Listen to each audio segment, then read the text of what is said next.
Jusqu'à 9h, Good Morning Business. Et à 7h44 avec l'initiative intéressante d'un assureur, la Massif, et son directeur général Jean-Philippe Dogneton, qui donc achète un de ses fournisseurs, en tout cas un réparateur de pare-brise, Mondial Pare-Brise, 103 millions d'euros. Pourquoi ? Enfin, c'est quand même une intégration verticale. Est-ce qu'en rachetant Mondial Pare-Brise, vous espérez que payer moins cher quand vos assurés répareront leur pare-brise ?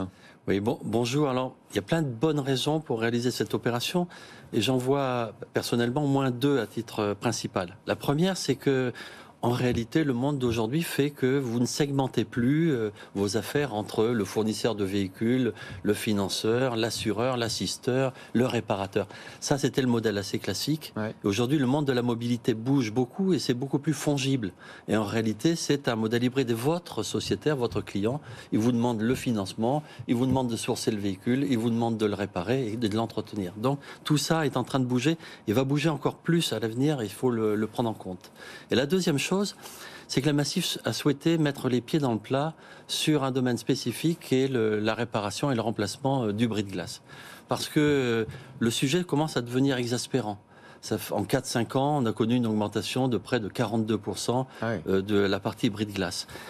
Pour des raisons parfois objectives, la technologie, les surfaces vitrées qui sont plus grandes, puis pour des raisons parfois moins rationnelles.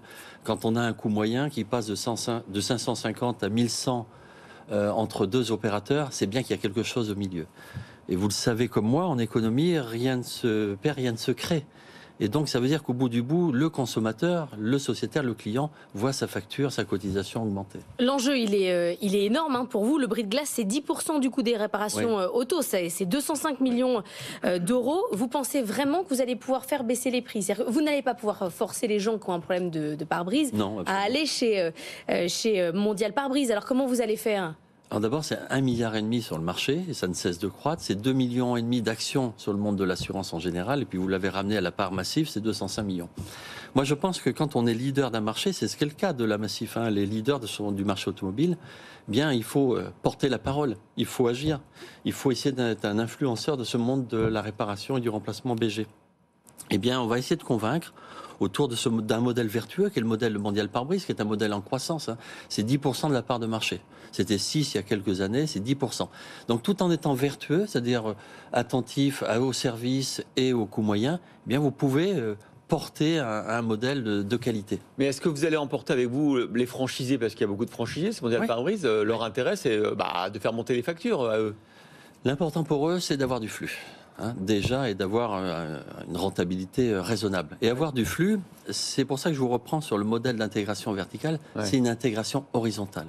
C'est-à-dire que tout le monde peut venir auprès de Mondial Pare-Brise, tous les automobilistes, tous les assurés, tous les assureurs. Et Mondial Pare-Brise se revendique l'ami des assurés. Vous allez faire des cadeaux à vos concurrents assureurs. C'est-à-dire que vous allez, grâce à Mondial Pare-Brise, faire baisser le coût de la réparation. Oui, mais parce que c'est ça d'être leader en fait de son marché.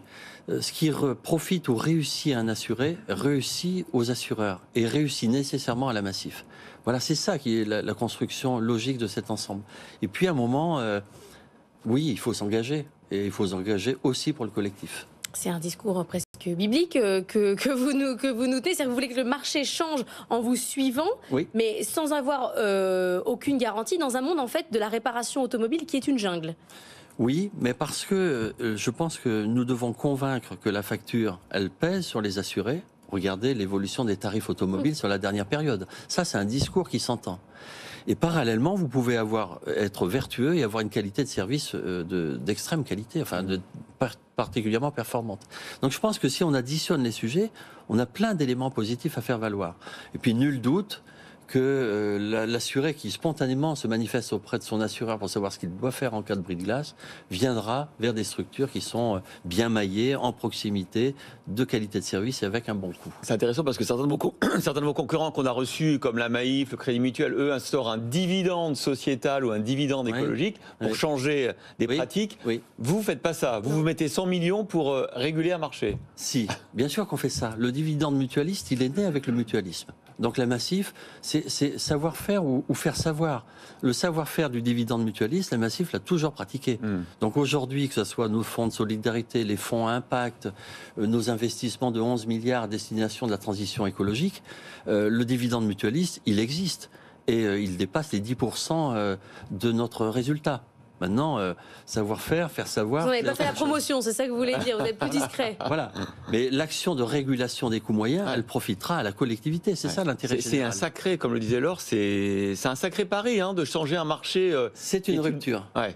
Parce qu'il y a quand même des concurrents qui offrent un téléphone pour un pare-brise changé. Oui. Alors trouvez-vous normal qu'on ait une trottinette, un téléphone qui est pratiquement un tiers de la valeur de votre bris de glace? Parce qu'au fond, mécaniquement, vous le trouverez sur votre facture au bout du bout. Donc voilà, il faut considérer tout ça et nous ne pouvons pas constater, se plaindre, observer sans agir. Donc il faut agir. Vous avez au début commencé cette interview par quelque chose de très intéressant. Vous dites on va intégrer complètement cette industrie, je vais financer les voitures, je vais les vendre quelque part, je vais devenir un concessionnaire, je vais les réparer. Ça va prendre combien d'années pour transformer votre métier? Bien sûr, vous serez un groupe de mobilité, c'est ça? Oui, aujourd'hui il faut le prendre sous cet axe-là. Nous ne sommes pas qu'un assureur, nous sommes déjà des assisteurs. La posture de l'assureur, c'est d'assister. Et spontanément, quand vous avez... plus de 30 millions de contacts dans l'année, de gens qui vous demandent conseils, services, aidez-moi, accompagnez-moi, qu'est-ce que je dois faire dans ce monde où il y a du véhicule électrique, du thermique, qu'est-ce que je dois faire? Eh bien, au fond, vous êtes là pour conseiller et pour aider. Donc, vous devez trouver le véhicule, vous devez offrir la location de longue durée, vous devez assurer, vous devez assister et vous devez entretenir le véhicule. C'est la panne mécanique, c'est aussi ni plus ni moins que l'entretien d'un véhicule. Il n'y aura pas une voiture Massif un jour? Non, c'est pas. Nous ne construisons pas les véhicules encore. Merci beaucoup Jean-Philippe Dogneton d'être venu nous raconter cette industrie qui pivote de l'assurance vers un acteur de la mobilité.